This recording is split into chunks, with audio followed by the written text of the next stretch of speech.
cricket appeals might look like a bunch of grown men throwing a tantrum, and in some cases it actually is. Appealing has become an art form, and we've had our fair share of colourful, animated characters over the years.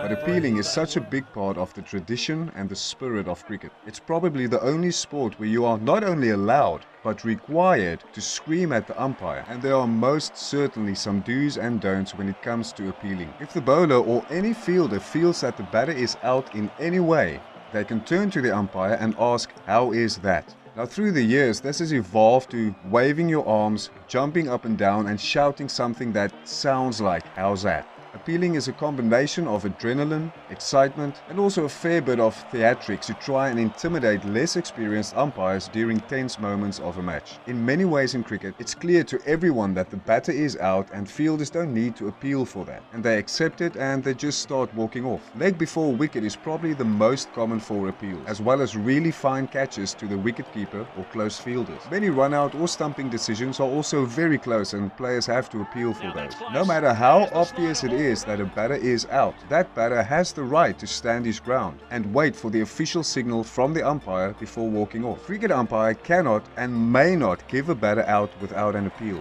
And yes, as crazy as it sounds, it does actually happen every now and again. If there's no appeal, there's nothing to answer. Fielding captains also have the power to withdraw an appeal. And also, yes, this has actually happened a handful of times in professional cricket. So what stops a fielder from appealing every single ball? Well, two reasons. Because that is against everything that the spirit of cricket and good sportsmanship stands for. And there are measures and penalties in place for umpires to stop that. And you really don't want to be that guy. Other big no-nos when it comes to appealing is that you are expected to turn towards the umpire when you appeal.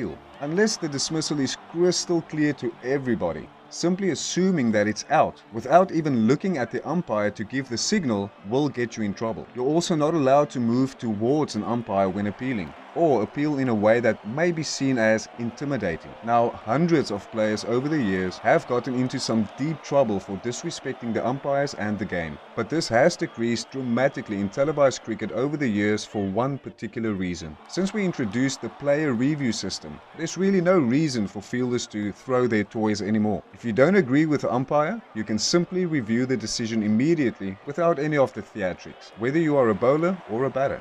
Appealing is part of the excitement and the glory of cricket. It turns up the heat and gets the adrenaline going, not only for the players, but also for the viewers. Be sure to subscribe for more cricket content like this.